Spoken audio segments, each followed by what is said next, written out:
الحمد لله الذي هدانا لهذا وما كنا لنهتدي لولا أن هدانا الله لقد جاءت رسل ربنا بالحق الصلاة والسلام وتحية والإكرام على أشرف الأنبياء والمرسلين خاتم النبيين مولانا ومولى الثقلين جد الإمام الحسن أبو القاسم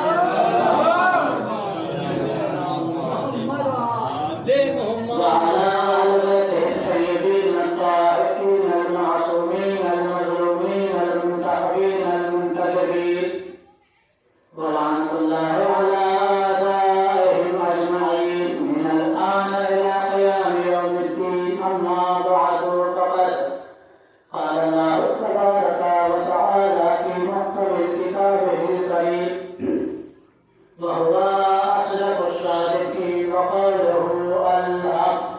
بسم الله الرحمن الرحيم.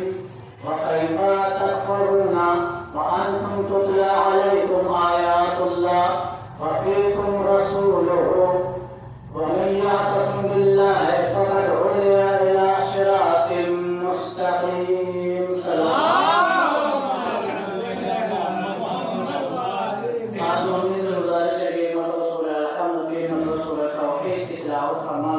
مرحوم جان ابن لائق الفیصل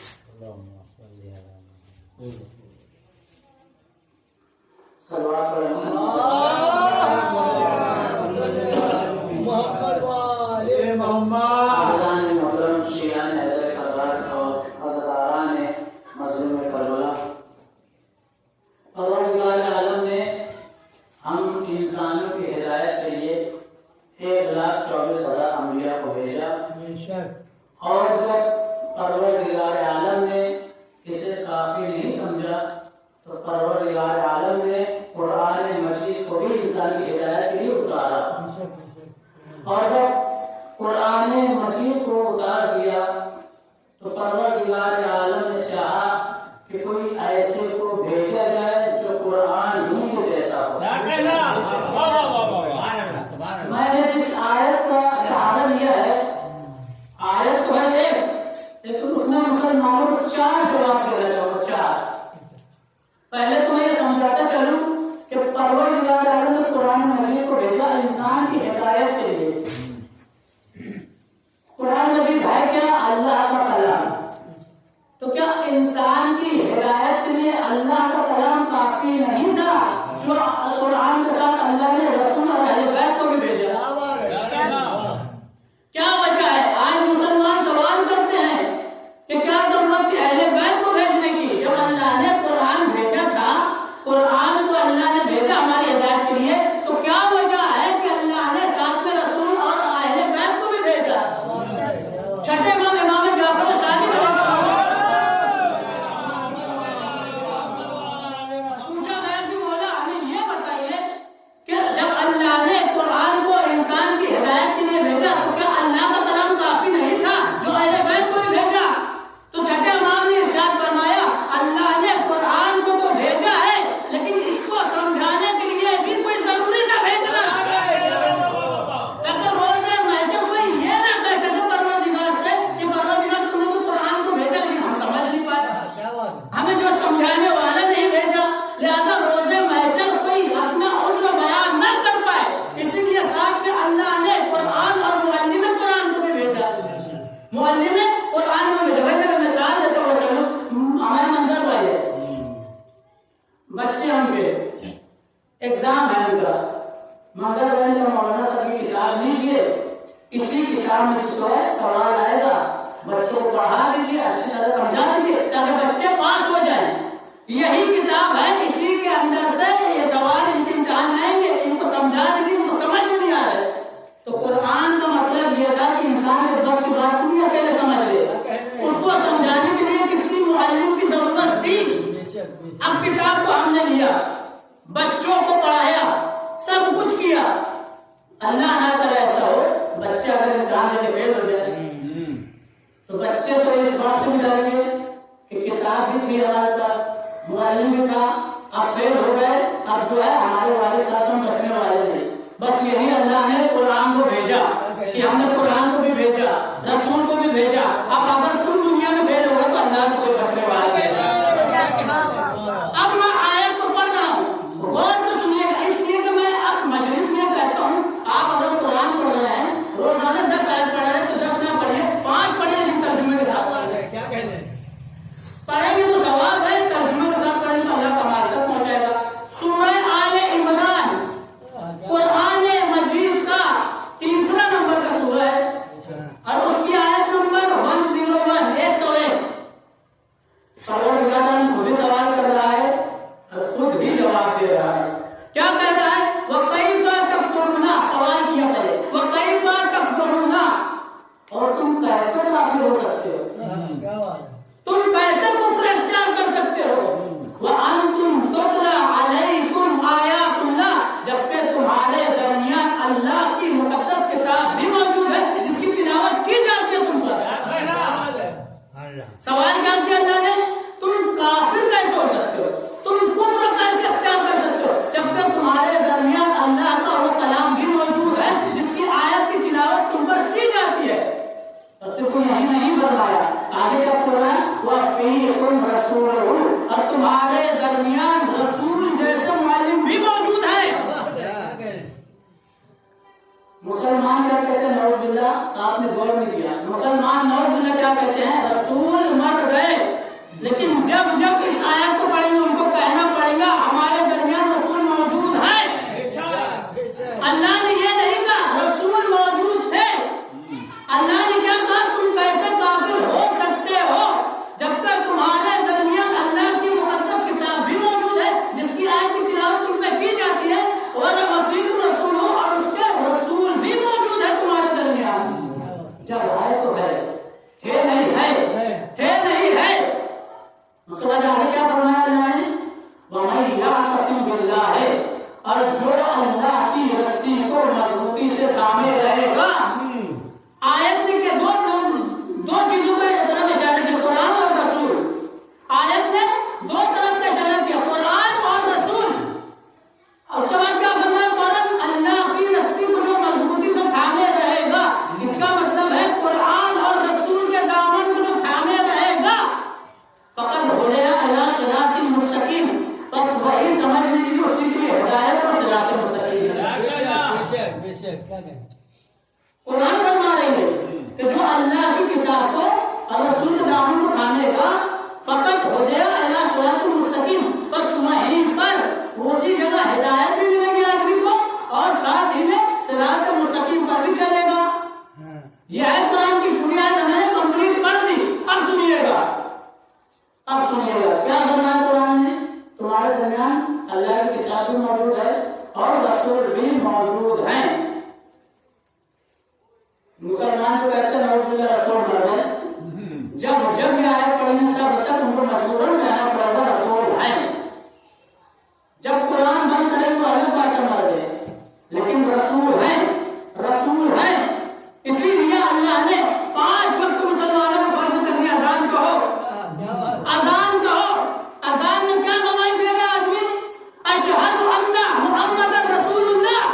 5 وقت ہر مسلمان گواہی دے رہا ہے کہ میں گواہی دیتا ہوں کہ محمد اللہ کے رسول ہیں۔ ہے نہیں ہے، ہے نہیں ہے، یہ کیسا مسلمان ہے مسجد میں جا کر 5 وقت گواہی دیتا ہے کہ رسول ہے، مسجد سے باہر نکل کے کہتا ہے رسول مر گئے۔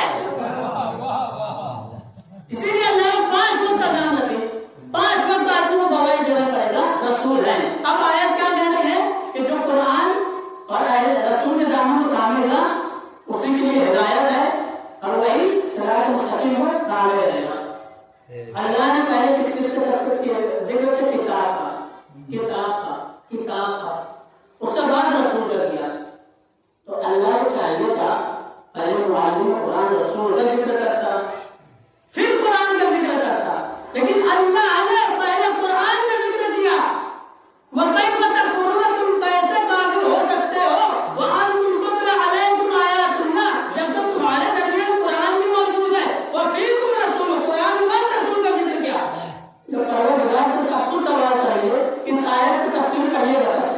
سمجھے گا. پروردگار سے جب آپ خود سوال کریں گے اے پروردگارا پہلے رسول کا ذکر کرنا تھا بعد میں قرآن کا ذکر کرنا تھا, کیا ضرورت ہے پہلے کتاب کا ذکر کیا بعد میں رسول کا ذکر کیا؟ تو اس میں جواب تفصیل میں ملے گا, اس لیے کہ کل کے دن کوئی یہ نہ کہہ دے کہ اللہ کی بھیجی ہوئی کتاب نہیں تھی, محمد نے اپنے ہاتھ سے کہی تھی. اللہ نے پہلے کتاب کا ذکر کیا. اب آپ دیکھیے کتنی مطابقت ہے, یعنی کتنے اللہ کے کلام اور رسول کے کلام میں برابری ہے, مساوی ہے, اللہ کا بھی کلام اور رسول کا بھی کلام. مسلمان یہ نہ کہہ دے کہ اللہ نے صرف قرآن اور رسول کے دامن کو تھامنے کہا تھا, اسی لیے رسول نے جانے سے پہلے, دنیا چھوڑنے سے پہلے حدیث کہہ گئی اتنی تاریخ فیکم الثقلین, میں تمہارے درمیان دو چیزیں چھوڑے جا رہا ہوں.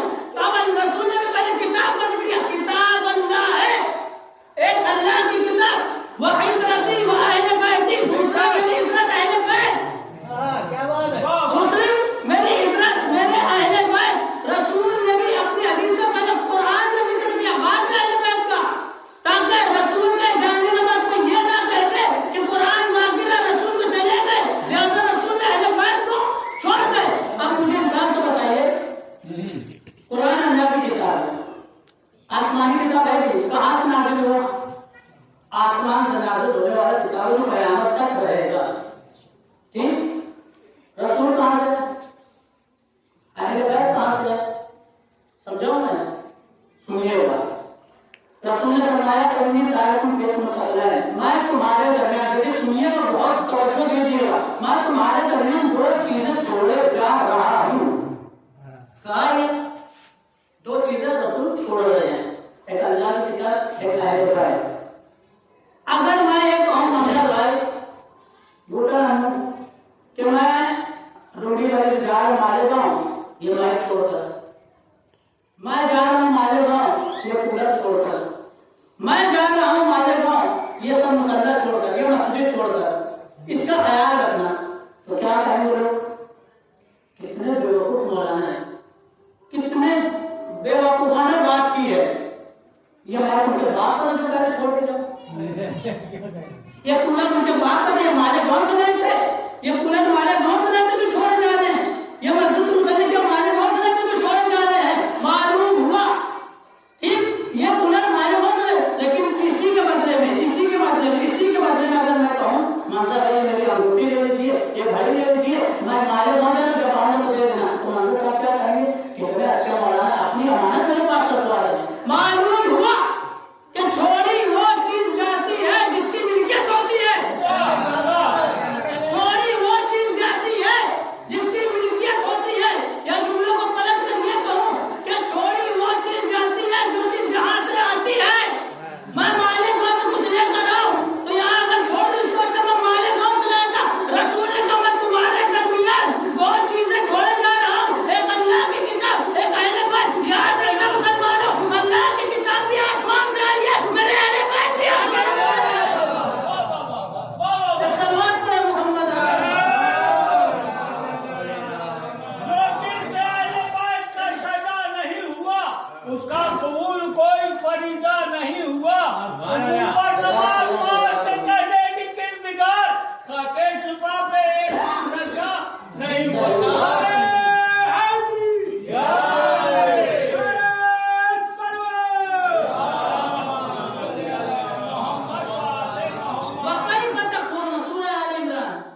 تیسرے نمبر کا سورہ ہے نمبر 101. وَكَيْفَ تَكْفُرُونَ, اور تم کیسے کفر اختیار کر سکتے ہو, کیسے کافر ہو سکتے ہو. وَأَنْتُمْ تُتْلَىٰ عَلَيْكُمْ آيَاتُ اللَّهِ, جبکہ اللہ کی کتاب تمہارے درمیان موجود ہے جس کی تلاوت کی جاتی ہے. وَفِيكُمْ رَسُولُهُ, اور تمہارے درمیان رسول بھی موجود ہے. پھر سوال کیا گیا, کیا سوال کیا گیا؟ مسلمانوں نے سوال کیا کہ اللہ تعالیٰ نے کیا ضرورت تھی جب قرآن کا ذکر کیا تو رسول کا بھی ذکر کیا؟ کیا وجہ تھی کہ اللہ نے جو ہے قرآن کے ساتھ رسول کا ذکر کیا؟ جب پروردگار عالم سے سوال کیا گیا, پروردگارا تم نے جب کتاب کا ذکر کیا تھا تو کیا ضرورت تھی ساتھ میں رسول کا ذکر کرنے؟ پروردگار عالم کی آواز آئی, مجھے